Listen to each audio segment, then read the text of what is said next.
কষ্টের একটা গল্প। একটা ছেলে আর একটা মেয়ে 2 বছর রিলেশন করার পর হঠাৎ একদিন মেয়েটা ছেলেটাকে বলল, আচ্ছা একটা কথা বলি।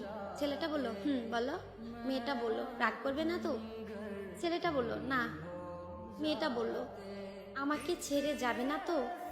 ছেলেটা বলল, কখনো যাব না। মেয়েটা বলল, ভুল বুঝবে না তো? ছেলেটা বলল, না, বুঝবো না।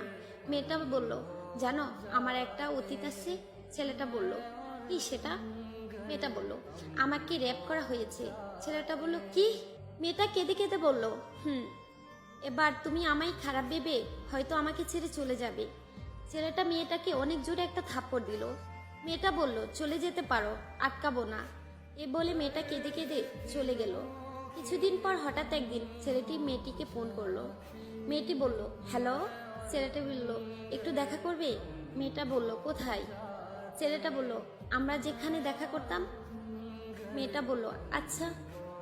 ছেলেটি আগে থেকে এসে মেয়েটির জন্য অপেক্ষা করতেছে। কিছুক্ষণ পর মেয়েটি আসলো। মেয়েটি বলল, কিসের জন্য আসতে বলছো?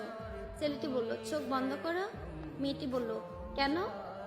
ছেলেটা বলল, এত প্রশ্ন করো কেন?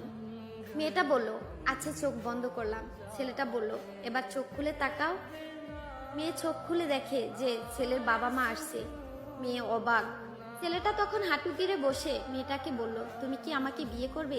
মেয়েটা বলল, তখন ছেলেটি বলল, আমি তোমাকে ভালোবাসি, তোমার অতীতকে না। তারপর ছেলে ও মেয়ে বাবা মায়ের ইচ্ছাতে তাদের বিয়ে হয়। হ্যাঁ, এটাই সত্যিকারের ভালোবাসা।